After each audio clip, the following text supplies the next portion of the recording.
Since 1992, the Sydney Morning Herald Half Marathon has been one of Australia's largest half marathon events, taking in the best of Sydney's sights. Now, in its 30th year, say hello to the Hoka Runaway Sydney Half Marathon.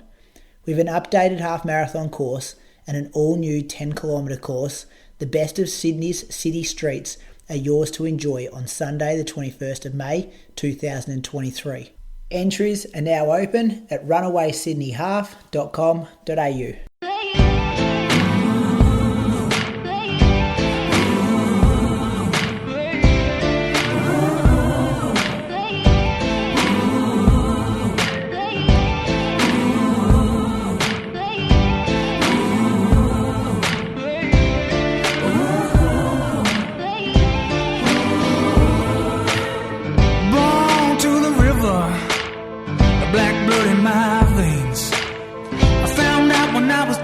Your skin can bring you so much pain.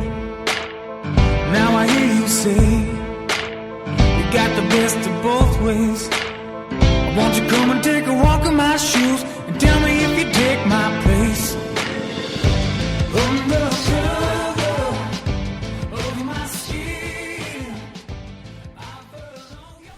Welcome to episode number 276, part 2 of the Inside Running Podcast. Thank you for joining us for another episode.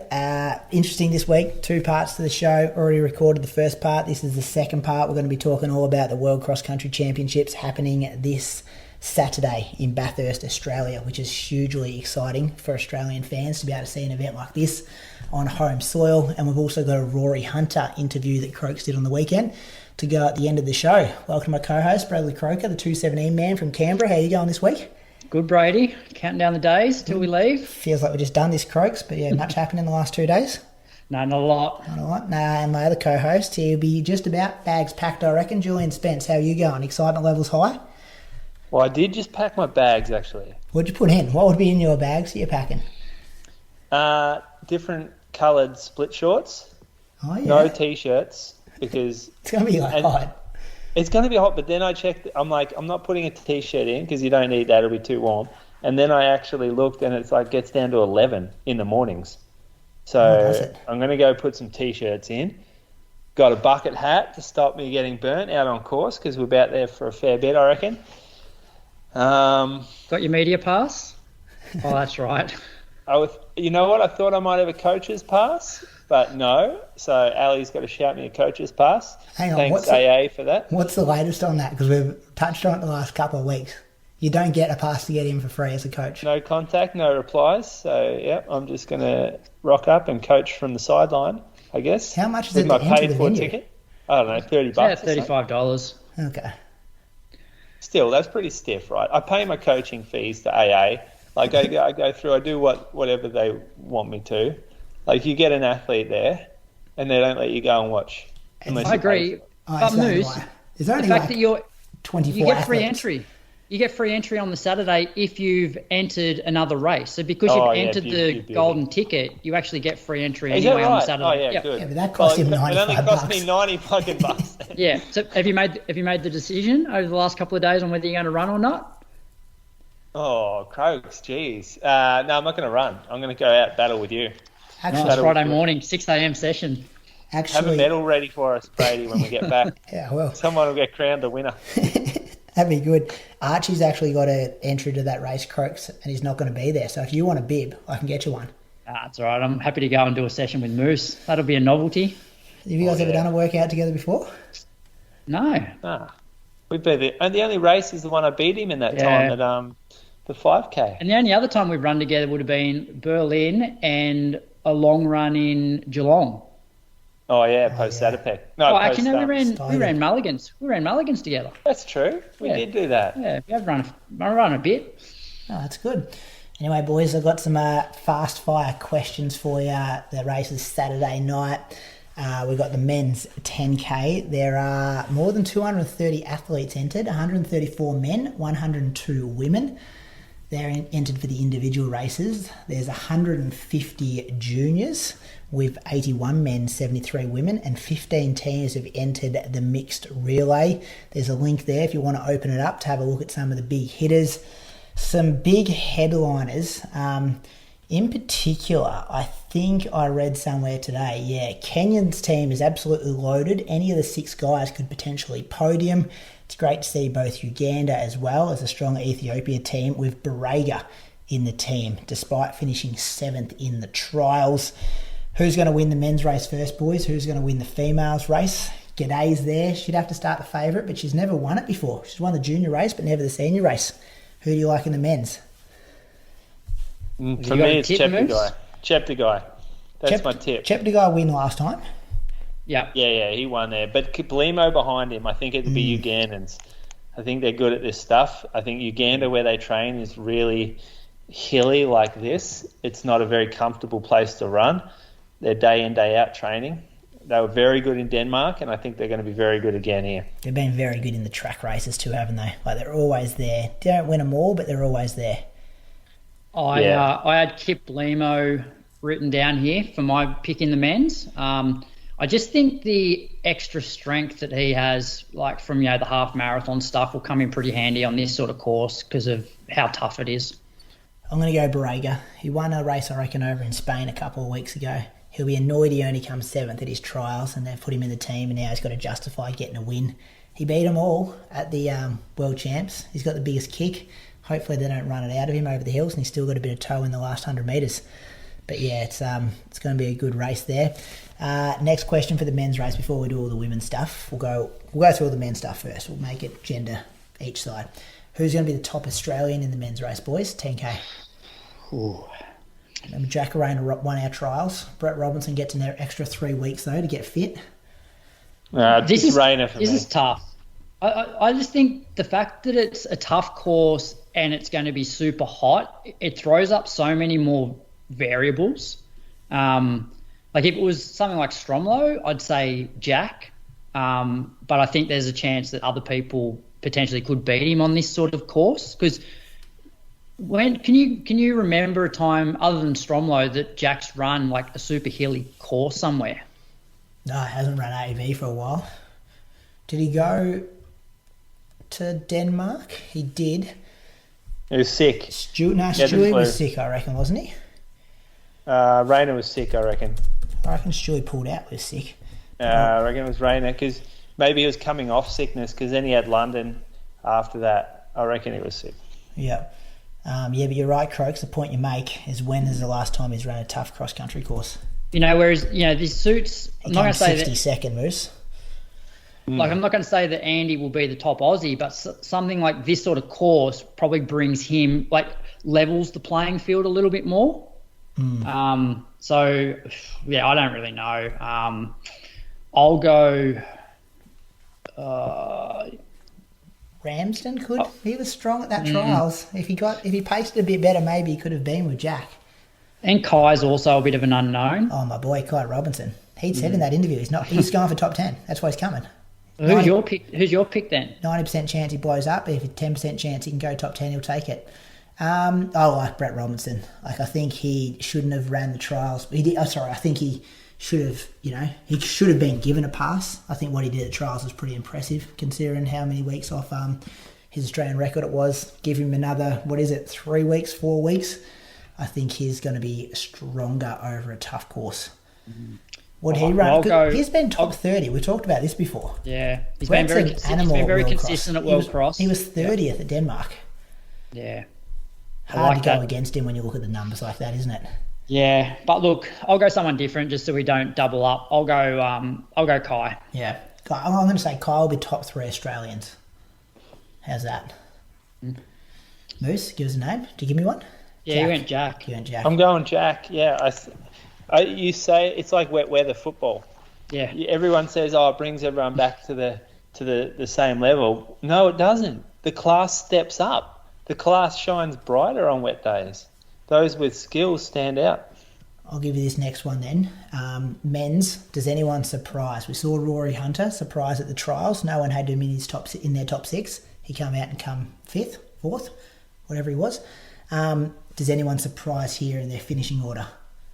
I think a surprise. It's not a surprise for athletic nerves, but I think nerds. But Kai Robinson can surprise here, I think. So I reckon not a lot of people know who he is, even though he was at the World Champs over in Oregon. It was not like covered here that well, so mainstream media don't really know him over here. I think he'll surprise from that aspect. Yep. Croaks, any?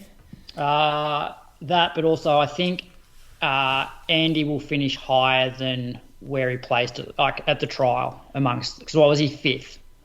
Only concern I have with Andy is he's been up at Falls Creek since like pretty much the 27th of December, and it's been snowing. Yeah, not a lot of warm weather. He lives in Bendigo's usually hot, but he's missed it all.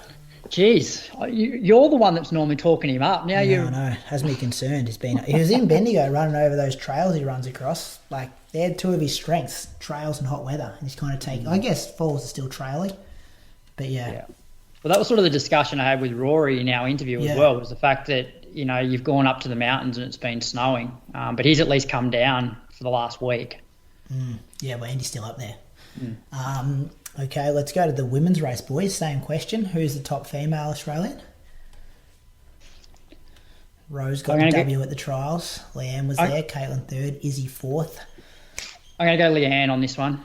I think she's really strong, and this will suit her. And I just look at, I know it's not cross country, but I just look at what she did at City to Surf over those hills. She can obviously run them really well. So I'll go Leanne. Moose? I'm going Rose. The way that I know this is the safe option, but the way she just dismantled the field at Stromlo, it was just clinical how she did it. And she did it on the hills. And I was talking to Ali during the week, and she said that she pulled up next to Rose at one point, and Rose was like not even working a single bit, and everyone else was puffing and huffing, and she said it was masterful, and she knew she was a different level. So Rose for me. I think Rose does do a fair few hill reps up in Newcastle. Yeah, Newcastle's hilly, isn't it? Yeah. Yeah, it'd be hard to go against Rose there. I think she's turned a page, and we saw that at the trials. Anyone surprise here? We saw Holly Campbell surprise at the trials. Anyone moving spots from the trials, you think? Pashley for me. Yeah, I think Ellie will be a lot stronger just having another month of training under her belt. Yeah. Moose, you'd have to be happy with this course for Ellie too, wouldn't you, compared to Stromlo? Yeah, yes and no. Like, I think an extra month of training is what Ellie needed to move up in that field anyway. Ali's not amazing at these type of hills. She good in the heat? Sure. Where'd she get that reputation from?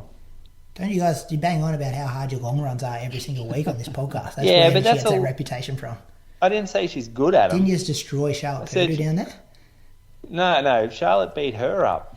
Yeah, but Ellie has done some hard, like that handicap race thing that you guys do every now and then. Like, yeah, she does them. That's tough. She does do them. Used to win XCR. It doesn't mean that she's exceptional at them. I wouldn't say if you said, what are her top 3 strengths or courses she'd want, then this would be it. I don't know where she got a reputation. Just because you do things don't mean that you're great at them, basically. But I think most of the girls. I think most of the girls, though, it's a bit of an unknown because we don't really see most of these girls running these type of events. Not recently. Like, I'd say it suits Caitlin a fair bit as well. Like, she's quite good when the going's tough. Yeah, those South Australians, they hate a hilly long run.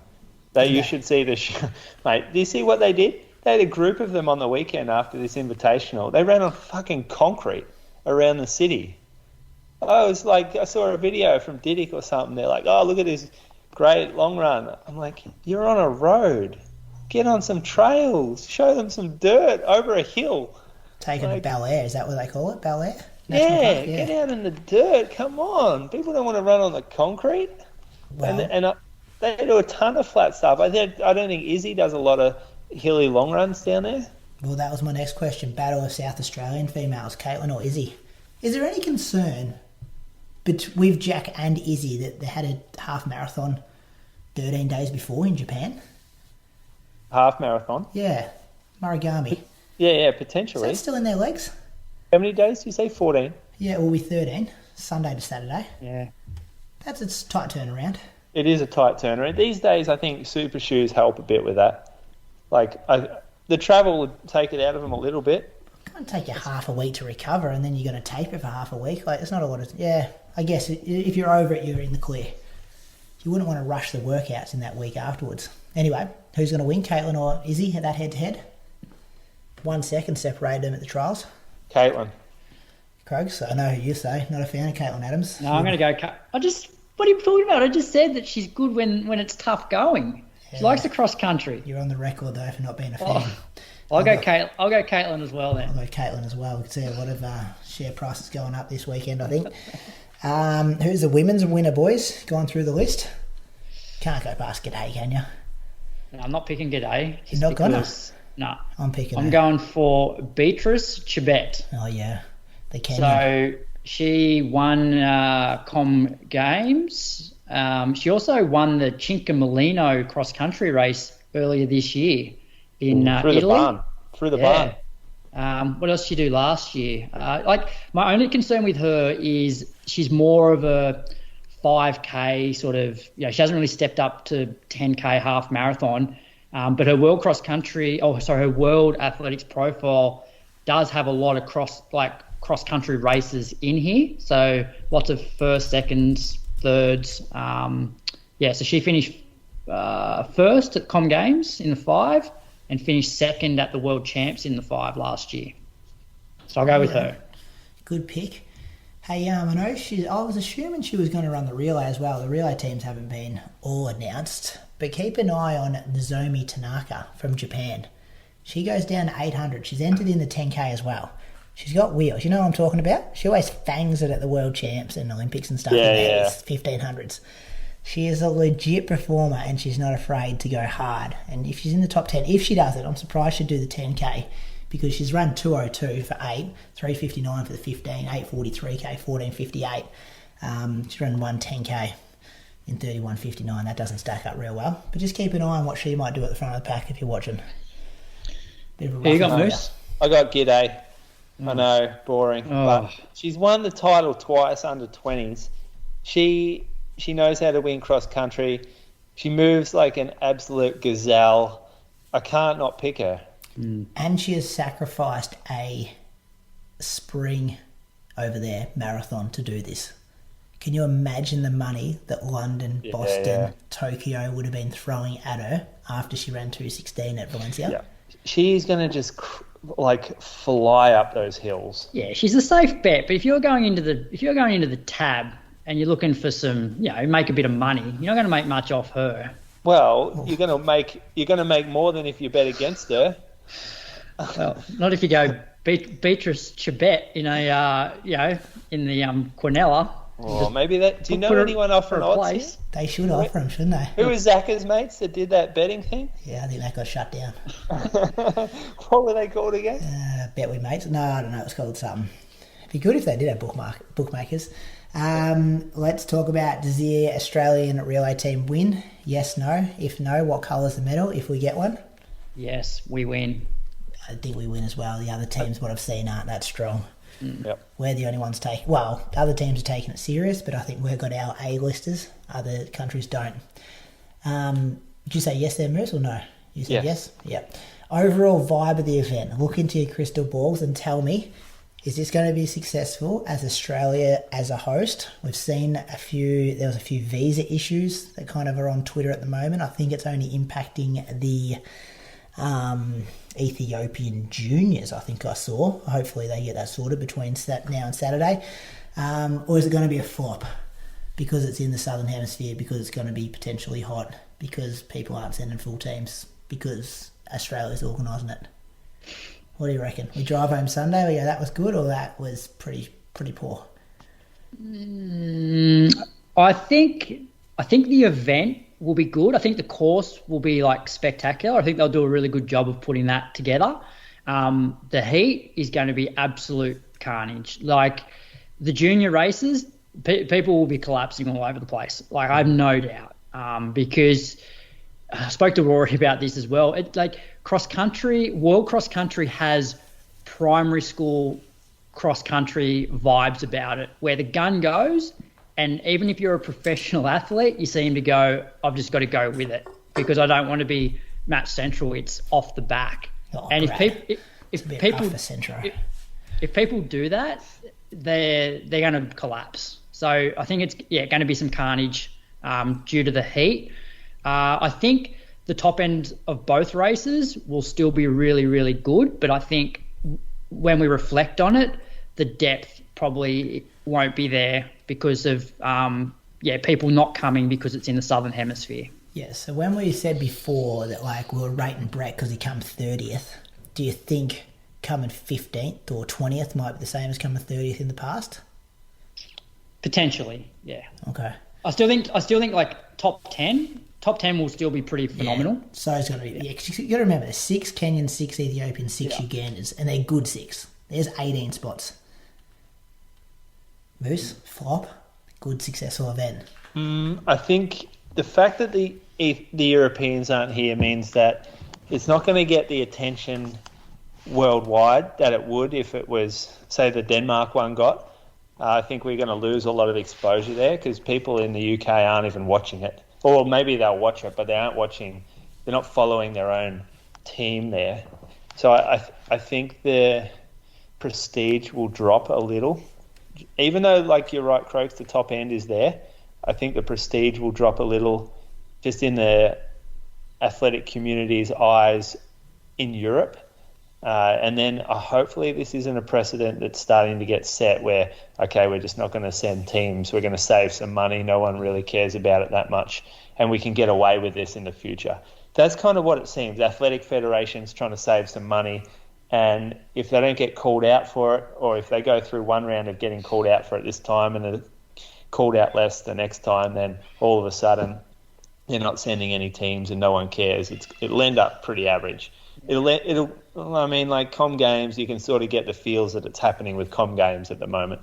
And I hope it doesn't happen to cross country. I think cross country should be a winter sport. I think it needs to end up in the Winter Olympics, and that's when you start seeing it pop back off again. Do you think it will get we have a team, we're hosting it. Do you think it will get mainstream media in Australia? Isn't it on SBS? It's getting telecast SBS. It is, but there's that many channels and stuff now. Like, what does television... You get lost, like, right. I checked with my grandmother on Saturday when I was in Bendigo, told her it was on. She didn't know it was on. She asked me about Peter Bowl. What do you think about Peter Bowl? I said, this big thing's coming up at Bathurst. You've seen about it in the paper. Anyway, mainstream media. Do you think we'll get it? Not a lot, no. I reckon if I asked most of my friends around the place, I say I'm going to Bathurst this weekend for World Cross, wouldn't know that it was on.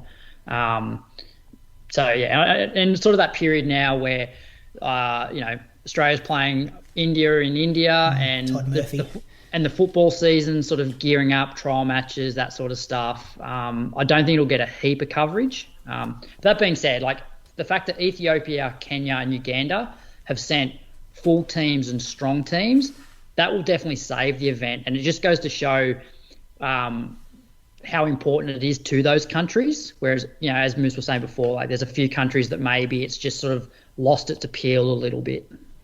Don't the AFL do a great job of that media? They're still 40 days out and they're getting headlines about what's happening at pre-season training. They just control it. Anyway, off the topic.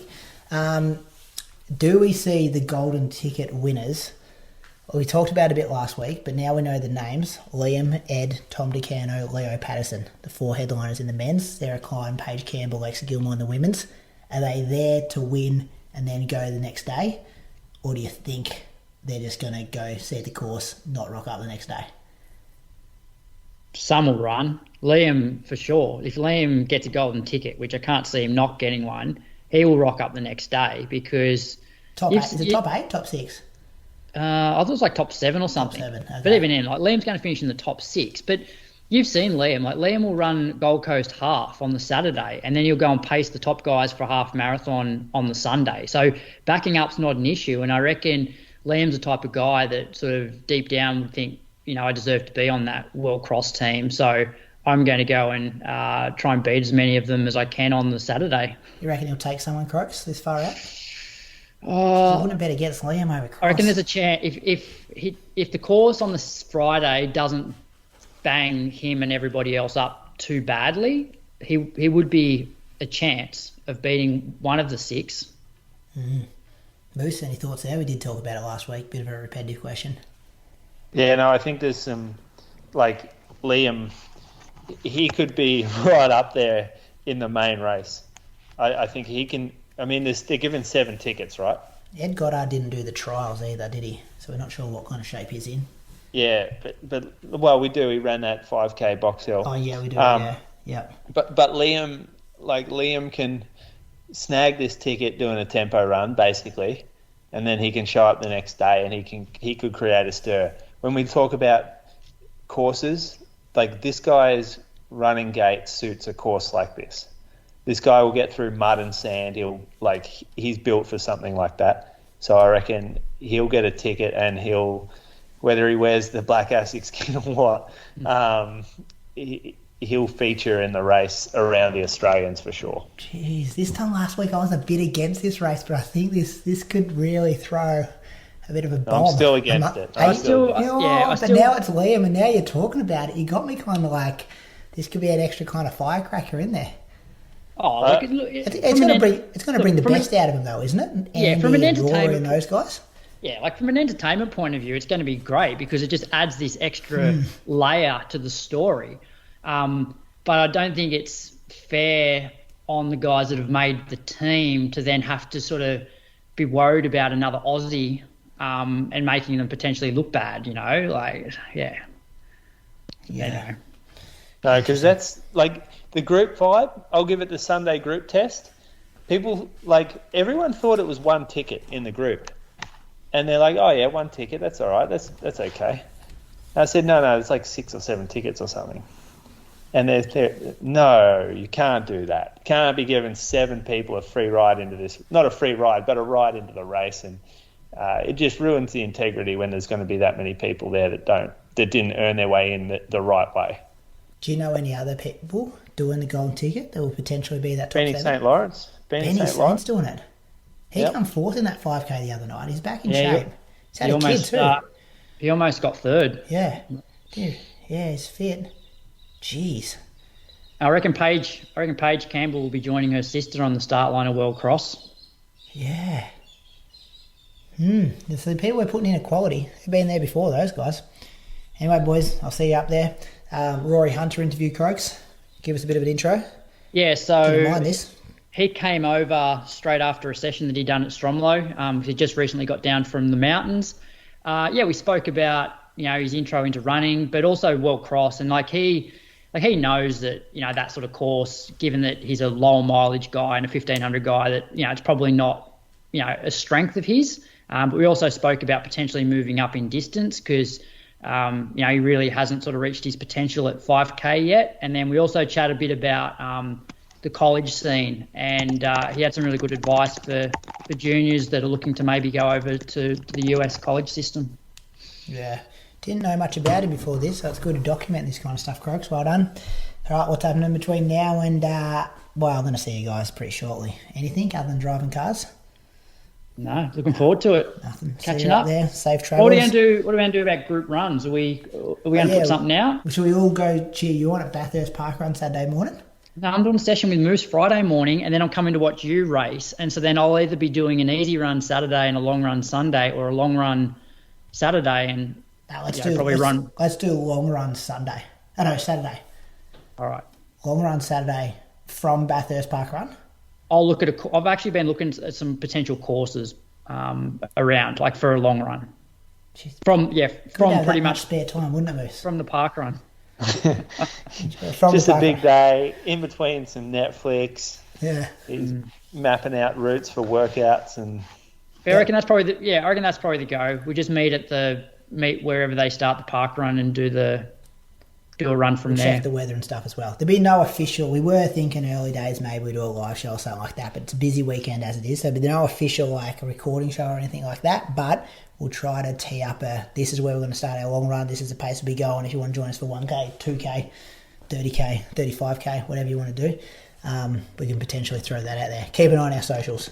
We'll post How long some. you'll be busted, Brady, after your hard 6K on Friday. Course looks pretty easy, Croaks. Now I don't have to race Moose as well. I reckon I'll be fine. Just chill out the back there, no pressure on me. Only one racing me is Croaks on Friday morning. I'll be running to threshold, and my threshold's a lot slower than yours. But that's probably good. No. It's a bit of a taper session. Coming up against a man a week out from a marathon is a dangerous thing, Croaks. That's when you're very finished. I'll be wearing my heart rate strap. So? What are you just going to do? What session? I'm just going to do 6-minute reps off a minute recovery. No, you got to do whatever Moose wants. You don't pick the session. Yeah. Best guy gets to pick the session, and the other works around it. That's how it rolls. Guy a week out from the marathon. Let's do a 1,500 metre session, then I'm the best guy. What do you usually do a week out from the marathon, Moose? Give out some free coaching advice here as well. What should people have in their programs? Out from a marathon. I've actually changed mine recently. I used to do an hour, and then I'd go into 10 by minute on, minute off.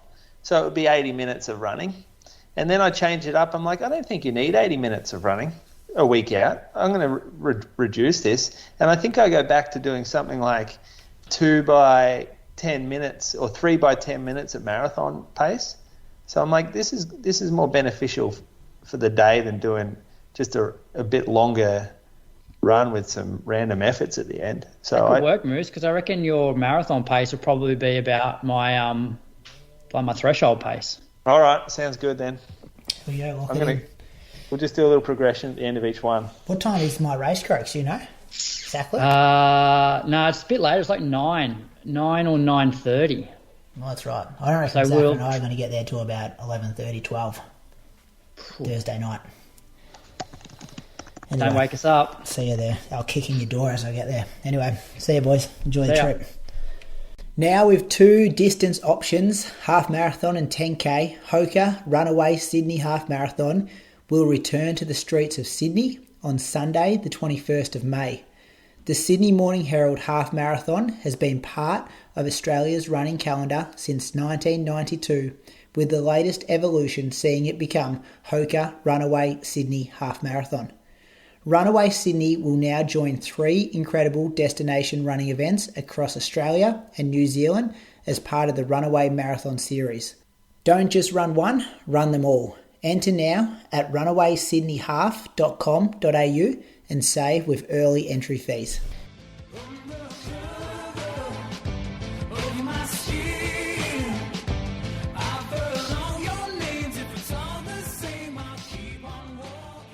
This week's guest is a 3:36 1500 metre runner and 3:56 miler. He was a 2021 Australian 1500 metre bronze medalist behind Jai Edwards and Stewie McSwain, and recently finished 4th at the World Cross Country Trials. Next weekend, he'll be representing Australia for the first time at the World Cross Country Champs in Bathurst. Welcome to the Inside Running Podcast, Rorey Hunter. Thanks, Brad. Great to be here. Yeah, firstly, thanks for giving up some time, and congratulations on making your first national team. How excited are you for next weekend, and how's training been since the trial? Yeah, really excited. Obviously, being down the road in Bathurst, it's kind of a ideal scenario for me. Just get in the car for 3 hours and at the World Cross. So yeah, training's been going really well. I've had probably 10 days up in the mountains. Just got back down to Canberra yesterday, and can't complain with the training, been consistent, looking forward to it. So you've just come straight from Stromlo, running in the middle of the day to get a few heat gains for next weekend. How concerned are you by the heat? A little bit, just because we had snow up in Parasham not long ago. So, but no, we did a few days, few weeks in the heat before I went up, and this week's going to be hot in Canberra. So I think everyone's got to deal with it. I think we're going to be in a much better situation being in the Australian summer than the Northern Hemisphere guys. So yeah, you just got to prepare for it, and what will be will be. So late last year, we were out at Mulligan's. You just got back from overseas, and I asked you what was coming up, and you said, I think I might have a go at the mixed relay for World Cross. I'm glad, you're probably happy that you changed your mind. What triggered that change? The 2K was always going to be the plan, but I think the last 3 or 4 months I've been doing a lot of base work, and I was really fit, and we knew that the 2K was going to be pretty tricky to make the team, being only one spot up for grabs, and Stewie was obviously running it. And so we thought, why not have a crack at the 10, test out the strength. We've got nothing to lose. And so, I thought that was probably a better challenge for me, just to see where the strength was at and fit in a lot better with the program, doing more of that base work. I thought it was a good decision in the end. Yeah, well, definitely a good decision.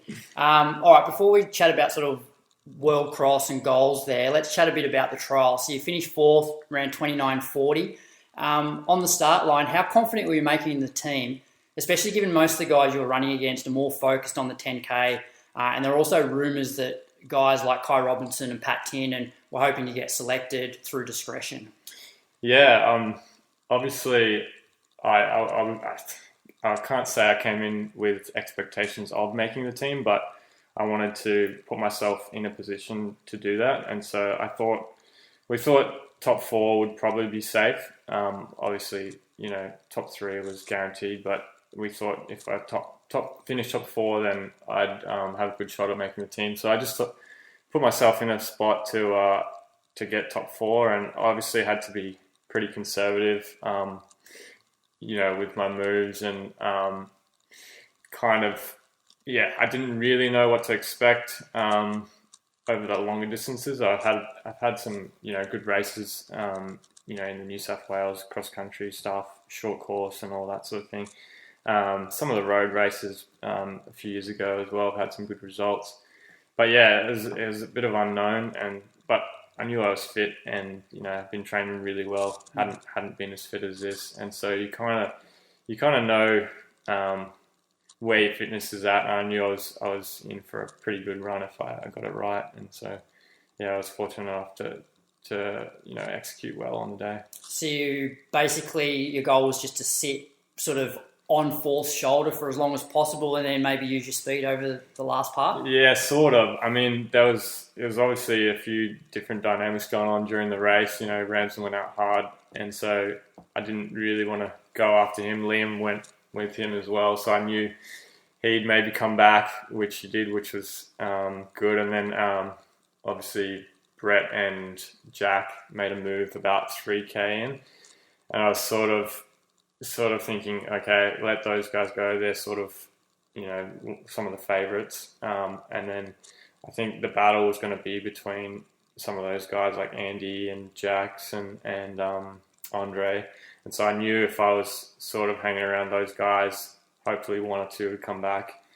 And I timed it well, I think. You said that you knew your strength was a lot better than it had been. Like, I know you guys do regular sessions. What was one of the sessions in particular that you were doing significantly better than what you'd done in the last couple of years?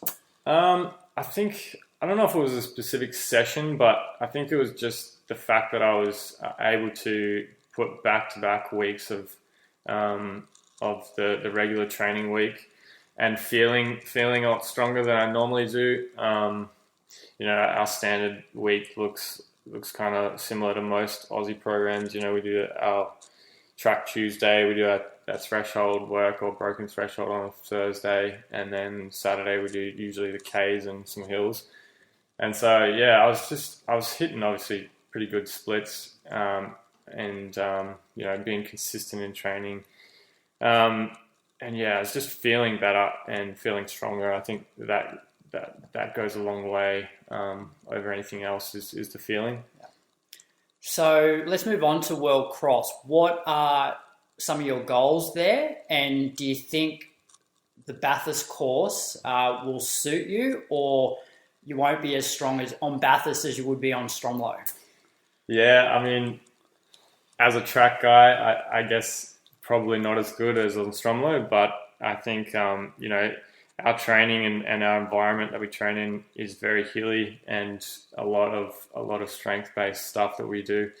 So I'd like to think I'll do okay over the hills, and I'm a pretty light guy as well, which helps. And I think if I judge it well, I can put together a good race. I really don't know what to expect in terms of place, because I think it's a bit of a carnage, you know.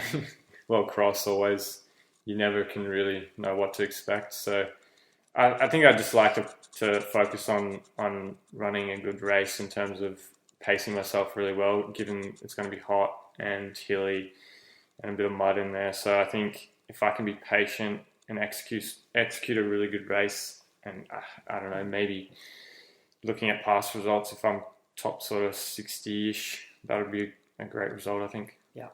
So when you found out you made the team, did you sit down with Dick, and knowing that the course in Bathurst was going to be pretty tough, have there been some changes that you've made in the last month to try and simulate Bathurst a little bit? Yeah, definitely. We knew it was going to be hillier and probably a bit rougher terrain, obviously, than Stromlo's a bowling green. And so we've been, like I said, we've been up at Perisher, and there's no shortage of hills up there. So we've been doing longer thresholds as well. I think I did a 12K threshold up in Perisher over the hills, and we've been doing a lot more just specific hill sessions as well out at the AIS. We did 4 times doubles, you'd know what those are. And so we've just been doing a lot stronger aerobic stuff, but also keeping in the back of the mind that the track season's around the corner, so we definitely haven't been neglecting that stuff, and I think that's gonna help as well, because the strength is already there, and we're topping that up, but also sharpening things. So I think I'll be really strong over the 10K. Yeah. For the listeners out there, the 4x doubles is pretty much you run up over a hill, so it's about a 400 meter hill on either side. But one part, the first rep, the top of it's pretty steep to the point that you're not really running up it that well. It's pretty much just surviving, and then you roll down the other side, turn around, come back up. So do that 4 times. So it's a fair bit of climbing in that, and some tough hills. You just mentioned before, listeners who are aware of you know that you focus more on the 1500, and you would normally be racing track now. So Adelaide's tonight. Maury Plant meets 4 days after 5 days after World Cross. How have you been juggling trying to prepare for a World Cross, but also salvage something from the remainder of the track season? Yeah, I mean, it is tough, but I think like I said, we've been doing some of the speed work. The hills are actually speed work in disguise. You get your lactates up pretty high in those, so I tend to respond really well to those, to converting it on the track, and I think I'll just have to, extend the track season a little bit longer. Get into the speed work a bit later. It'll just be a matter of tinkering with the training. I think I'll do the Sydney 3K, and I think I'll run pretty well there, given we've been doing the strength work. But I think we also don't really stray too far away from the speed work. We do specific 3K, 1500 work on a Tuesday, and our K reps are pretty quick as well. So yeah, it's not like I've been doing just longer thresholds and high mileage. So my training hasn't really changed a whole lot. So we might actually just get you to talk us through a general training week. I know you've sort of alluded to some of the sessions that you do, but maybe just give the listeners, so start Monday, roll through to Sunday, roughly sort of the kilometres, and a standard session that you'll do Tuesday, Thursday, Saturday. Yep. So Monday I'll do a double run, usually 10K in the morning, and then I'll do just a 5K run in the afternoon, and I try to get out some really hard strides, sprint work, 60 to 80 meters, and plyometrics on a Monday afternoon. And then usually sometimes a bit of gym on top of that. Tuesday will be double again, just 5 in the morning, and then our standard track session, maybe would be something like half quarters with 4 4s, 200 float, and then maybe 5 300s off 100 jog. and then finish off with some 200s off short rest, 30 seconds, or even 200 jog. So it's quite, aerobic stuff, but also getting that specific work, which Dick really likes a lot. For that session, does Dick tell you, so when you're doing a half quarter, so those that are aware of the Dick's quarters, the full session is generally like running 400 to close to 5K pace off a pretty solid flow. Because you're doing half quarters, does Dick say run the fours at, say, 3K pace, and then, how fast do you then run the 300s? Yeah, generally that's usually the rule, 3K, 5K pace. We try to hit the 400s in and then have a solid float, around 36 to 38 seconds. But sometimes, if he wants a bit more quicker, specific 1500 work like we did on Tuesday, where we'd try to run close to 60 for the fours and get the 200 jog really slow, more like close to 55 to a minute. You can sort of, and that's what Dick's really great at, is just tinkering with those little things to tease up some of those faster paces, but also keep the aerobic engine going. And then you get pretty good recovery between the sets. So when you do half quarters, before you then go into doing the 300s off 100 float, give yourself, 5 minutes or something? Yeah, usually a lap jog, and, if we need to change his shoes or whatever, he's pretty liberal there. Usually, 5-ish minutes. Cool. And then Wednesday? Wednesday is just usually an hour run, and I like to keep that really, really chill, sometimes close to 5-minute Ks. Something I've learned over the last few years is to keep my easy days really easy, and sometimes it's easier said than done, but I think that's been a real help the last few years. Yeah. Thursday, usually another double, 5K in the morning, and then usually a threshold session, either continuous or broken. So usually 8K worth of work. Sometimes we'll do 4x2K or, 2K, 4K, 2K, or continuous 8K. And we usually do that not on the flat, but on a rolling course, usually at Stromlo, or sometimes we'll go to the horse park and keep it flat. But Friday we usually go another recovery day, nice and easy, 10K, maybe a bit of gym in there. And then Saturday is pretty standard K session out at Stromlo, or up at Perisher. We do it on the main trail up there, 6x K, and then maybe 5x200, usually off a minute or a minute and a half. Sometimes we'll throw in a quicker one in the middle or at the end. That's usually our VO2 session.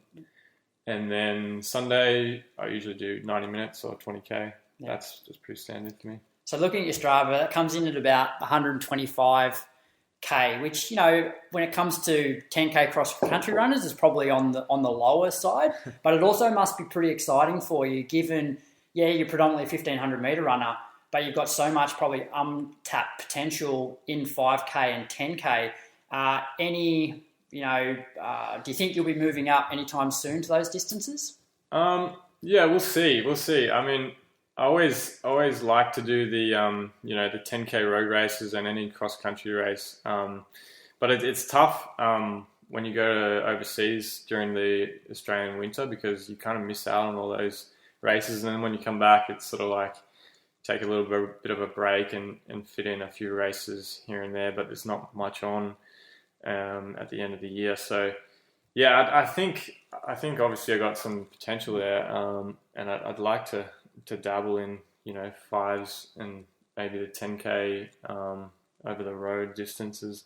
We'll see. I think I've still got some unfinished business on the 1500 and the mile game. And as you can see with all the top class, world class guys over 1500, they're so strong over the 10K. So I think that's sort of what we've been working on, without losing our speed and stuff. I think it's it goes to show that you just got to be so strong over the longer stuff to be good at anything from 1500 up. And have you and Dick spoken about potentially, like when you retire, do you think 1500 will be your best event, or do you think you can run equally as well, if not better, at 5K? Yeah, that's a good question. I mean, we'll have to see what happens in the future. But in college, I used to run 5K a year, and I think I ran 13:55 was my first 5K, and I think I'm obviously a lot stronger over 5K now, and so I think we'll see what happens. I'd like to think my 5 would be just as good as my 15, but we'll see what the future holds. So my next question is going to be about goals for the rest of this year and maybe this next sort of Olympic cycle. But before we do that, because we've sort of spoken about, you're a 1,500 metre man, haven't probably reached your potential over 5K, so we should probably give the listeners a bit of an idea of what your actual current PBs are. So, and just correct me if I'm wrong, this is off your World Athletics profile. 800 metres, 147.58 in Perth back in 2019. Was that a A-League meet? Yeah, it was just one of the domestic meets. I think it was a stacked field. I think I was 10 metres off the back of the field, 252.5, and just mowed some guys down at the end. But yeah, that was a great race to be in. 1,500s, 336.42, which you did in France back in June 2021. So that would have been coming off your national bronze medal that year. Yep. Fond memories. Did you win the race? No, our man Edwards won that race. I think I was third in that race. That was going good. In the peak of the European season, I think I ran 36.8 a week before, and so we'd just been training up at Font Romeu, and things were going well at that stage. Yeah. 1 mile, 3:56, which you did over in the US just last August. What meet was that one? That was at the Raleigh. What was it? The Sir Walter Miler. Yeah. So I think Jai and I were sort of 5th and 7th or something. That was a great field. Sort of had a tough year last year over in the US and Europe. I had a surgery right before that season, and sort of just wasn't really 100%. I was able to train and get the racing done, but I just wasn't at my best and wasn't feeling great in any of the training. So to be able to get out, a PB over the mile was actually really encouraging, and I think I can really knock that down. Yeah, things go well. 3K 7:47, which you did in Sydney last year, March. So that would have been the national 3K. Sydney Track Classic. Yep. And then 5K, and this is why I say that this one needs to be revised. 13:50 back in 2016. Is that right? Did you run faster than 13:50? That would be about right. I think I ran another 13:50 in the national 5K in 2019. Yeah. But it was, I think we went through 2K in 6 minutes, and then it closed down in like an 8-minute last 3K where Stewie cranked the last 2K. I think where do you think revise that. Yeah, where do you think? So given your 3:36, given you've got strength now to match it with some of the top 10K cross country guys, like where do you think that puts you for 5K in perfect race, perfect conditions? Yeah, it's a good question. I'd like to think somewhere between 13:15 to 13:25. I think that's pretty reasonable. Yeah, and then 10K. Haven't got a track one here for you. We've got 10K on the roads of 29:13, which would have been 2018. Would have been the Sydney Harbour 10K. I'm guessing. Yeah, that's it. Yep.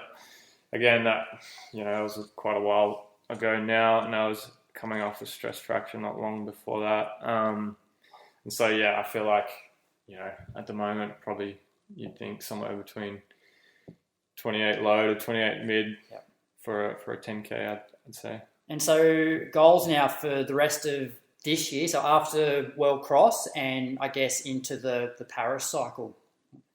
So goals for World Cross will be top 60 and obviously execute a good race, hopefully not collapse at any point.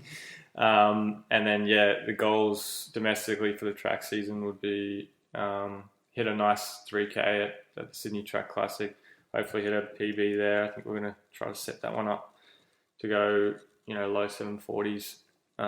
So that'd be great to get a chunk off there. And then I think I'll try to run a couple of 1500s domestically, obviously nationals, and maybe a few beforehand if I can fit it in. Maybe one after nationals because we've got a bit of time between then and the European season. So I think the goal would be to be on that World Champs team. It's a very, very tough team to make, especially over 1500. So many good guys, and you got Ollie and Stewie who have already hit the standard, and they're obviously head and shoulders above everyone else at the moment. So, you got to be realistic. But I think, things are going really well for me right now. And if I'm still consistent through the next sort of 6 months or so, I don't see why I can't get really close to that 334 low, or at least get enough points to get on that team. So that'll be the goal. All right, let's take a step back. So you've just turned 30, so you've been doing this sport for quite a while now. I'd love to hear how you got into the sport initially, and then we'll chat about your college stuff after that. Yeah, so I guess like most young kids, I just did it through the school system, did a little bit of athletics, but my mum was a runner. She always encouraged me to get out there and run and do competitions.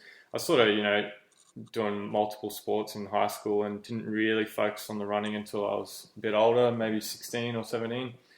Had some really encouraging coaches in high school, and he kind of encouraged me to keep doing it after school. And I was always kind of one of those kids who loved it and was kind of obsessed with trying to better my PBs. And I sort of wanted to go to college after school, and thought that was a really good stepping stone to the senior ranks, and I managed to I managed to win the national 800, and unfortunately wasn't picked for World Juniors. So I thought, why not take my talents overseas, and got a scholarship over at Indiana. And had a good experience over there. I ran into a few injuries towards the end, but I loved my experience over there. And then, sort of wanted to keep going, and was running well towards the end as well, after a bit of a surgery.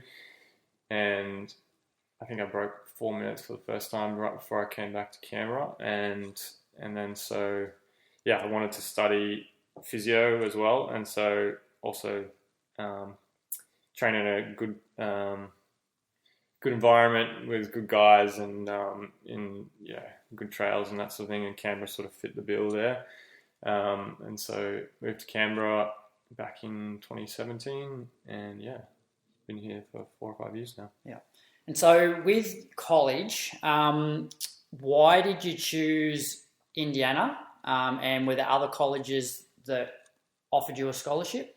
Yeah, I was talking to a few different schools. I think I was talking to OSU, Oklahoma State, Villanova, and Indiana.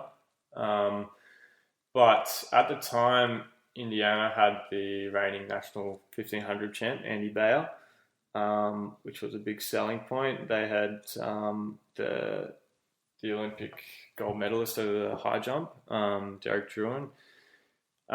They also, it sort of fit well for me academically. I studied exercise science over there. They had a really good program, and that was an important thing for me, to get that academic side in the right fit. And so they kind of, I like the training philosophy as well.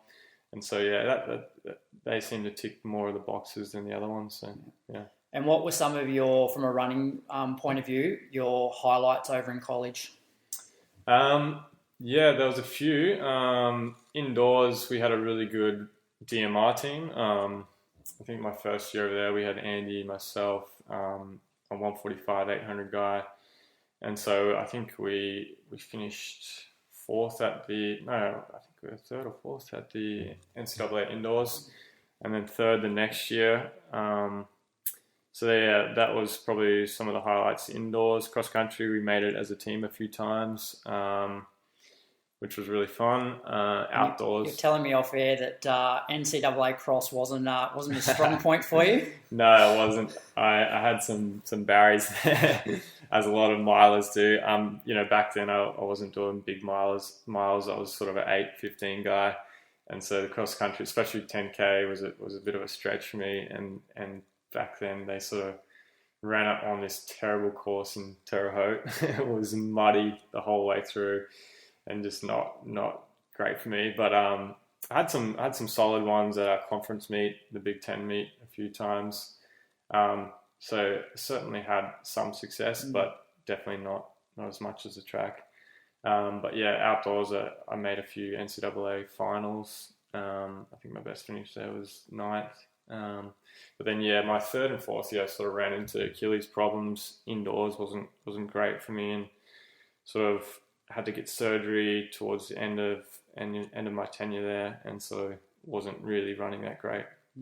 The DMR, like most Australians don't even know what DMR is, but it's distance medley relay, and you often hear college athletes talking, like some athletes will actually prefer to win that event than an individual. Like, can you maybe just talk through the dynamic of that and why it's put on such a pedestal? Yeah, I guess in college it's all about the team, right? So I guess there's so much more riding on it when you're a part of a team, and it makes it more exciting, I guess. And indoors, you're still coming off cross country, and so being a part of that relay team was really fun for me, and took the pressure off trying to hit the standard for the the mile, which was really tough to get. So I thought that was really fun to be a part of. That's the best thing about college is that team aspect, and that's what I'm looking forward to about Bathurst as well, as being part of that team. Yeah. So the DMR to 1600 leg, a 1200 leg, an 800, and a 400. Is that right? Are they the distances? Yeah, that's right. So I think it goes 12, 4, 8 mile by 1600. Yeah. Now you spoke before about the training philosophy that you really liked. While you're over in the US, did you identify any major differences in training that they do over in the US compared to what we do over here in Australia? Yeah, generally the US system, they work off 2 workouts a week or 2 sessions a week rather than our 3, and then they'll put a bit of emphasis on the long run, which our program didn't really. It was sort of more, I think we do 2 hard sessions, Tuesday, Friday, and then we did a bit more stuff where on Mondays we do some sprint work and faster stuff, which I liked as an 8:15 guy. And then Thursday we'd sort of do a bit quicker run and then finish off with 6:300s off 90 seconds. And it wasn't really a session, but it was sort of just a little primer before the next day. So yeah, I really liked his philosophy, and it sort of worked. But Dick's program and the Aussie program is probably what's got me really strong, and that I was obviously missing that aerobic strength, and I think it's just more years of compounded training as well. Yeah. And so, if we have any juniors listening to the podcast, any advice for people that are looking to head over to college?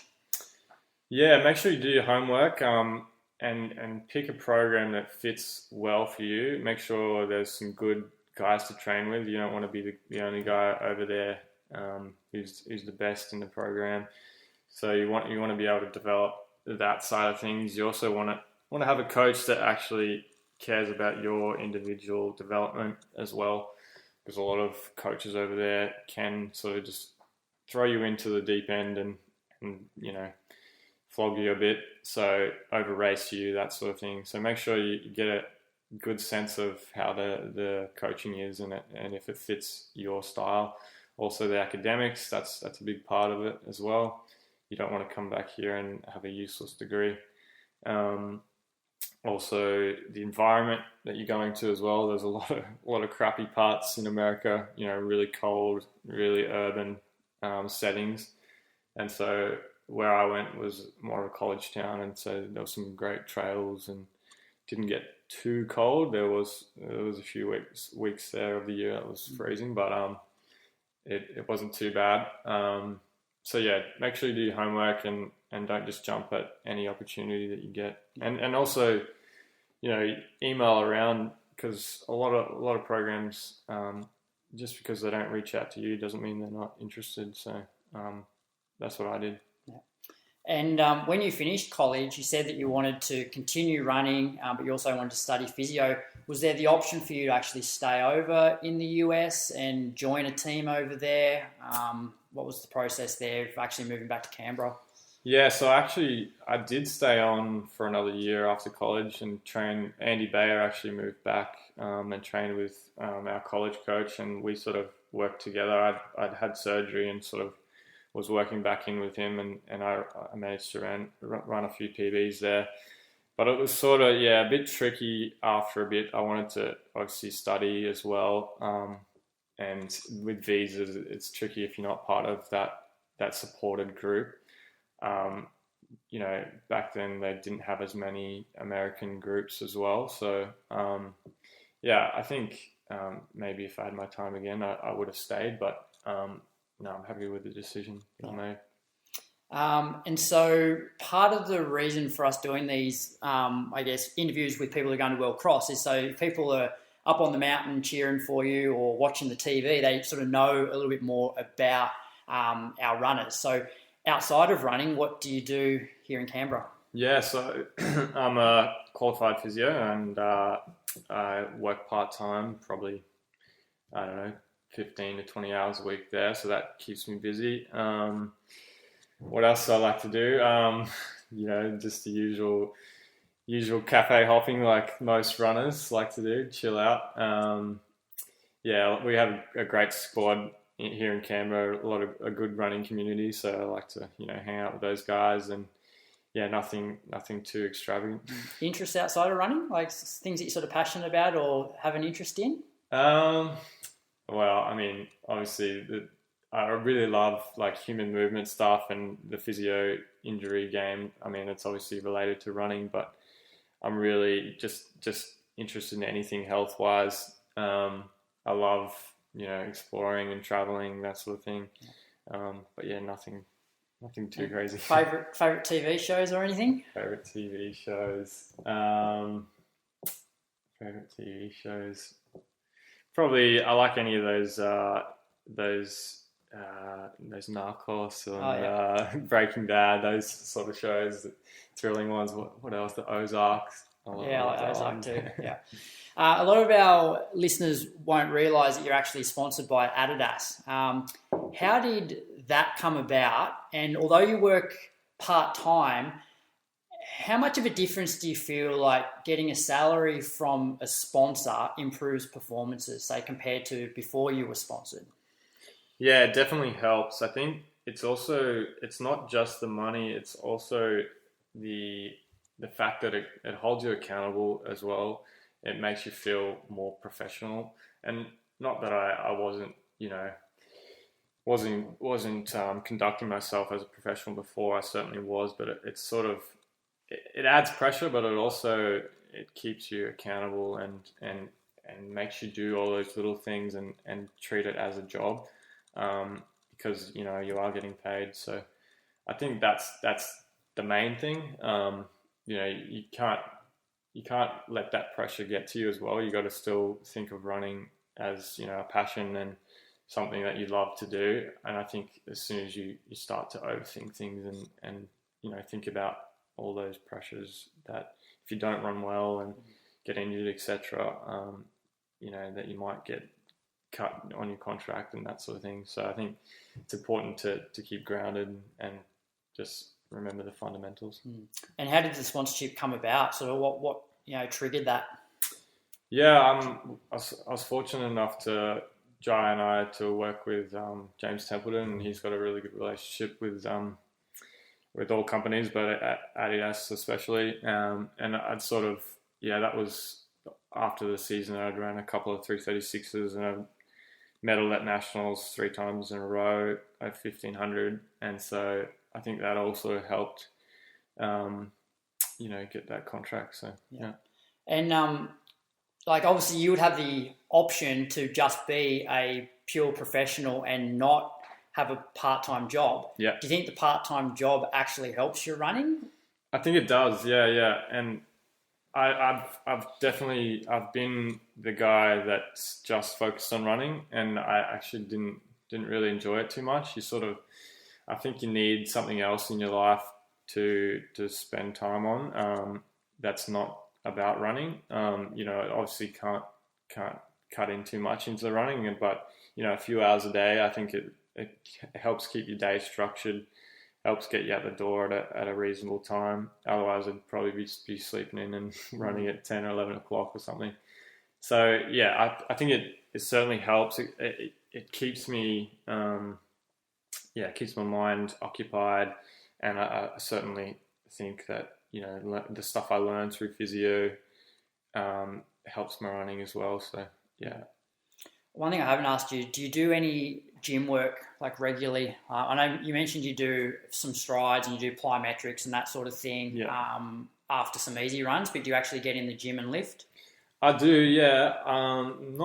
Not religiously, if I miss a week or 2 here and there, because, we do a lot of hills as well, so you got to be careful with doing too much weights on top of that, because it kind of can cook the legs. But yeah, I definitely like to get in some good, leg weights a couple of times a week. And it's more, I like to focus a lot more on getting the joints moving nicely. Like with running, you can get stiff in a lot of areas, like your rib cage, through your hips and through your feet. And so a lot of times, I'll spend an hour a day, every day or two, working on something where I feel that I'm restricted, a lot of rib cage stuff, a lot of hip stuff. And so, yeah, I spend a lot of time there, and I feel like that's better than just getting in the gym and doing some routine program. So with that mobility stuff that you're sort of talking about, is that, are you using foam rollers? Are you using massage guns? Are you just stretching? How does that sort of look when you're sort of working through rib cage and all that sort of stuff? Yeah, so it's a bit of a combination of things. I've got my own physio and masseuse, Josh Johnson, and I swap treatment here and there as well. So I use, manual therapy and also my own implements trigger point balls and foam rollers and that sort of thing. And also just targeted exercises to open up those sorts of areas. In the rib cage, you can use a lot of breathing exercises to open up the rib cage, which works really well. But yeah, you can sort of get creative with it and just, anything that works. Yeah. So we're exactly a week and about 4 hours away from the gun going off. How does the next week look for you? Have you got your program? Do you do anything to try and get some last-minute heat gains? So just talk us through this last week. Yeah, so today we trained a bit later to try to get more heat gains. It's 32 degrees here today, so we trained at 10:30. But yeah, nothing too crazy this last week. I think I would probably deload a bit, maybe go down to 70% of my normal week. And then, Tuesday will be pretty standard. I think we might do a bit less volume, a bit more speed on the Tuesday on track. A bit of a threshold on Thursday, maybe 3K, a few strides, and that's about all we need to do. Yeah. And when do you head up to Bathurst? Do you drive up Thursday morning? Thursday, midday-ish, yeah. Cool. Yeah. Well, all the best, Rorey. It's great to have you on the show, and I hope everything goes well over the next week and next weekend. It's good to see your 10+ years of hard work being turned into a green and gold jersey. So I'm sure the listeners will be behind you, both on the mountain and watching the live stream. Yeah, thanks so much, Brad. Thanks for having me. Cheers. Win your way to the start line of the Hoka Runaway Sydney Half Marathon on Sunday, the 21st of May, by winning one of 2 double passes for you and a mate. Check out the Inside Running Podcast Instagram feed for details on how to enter.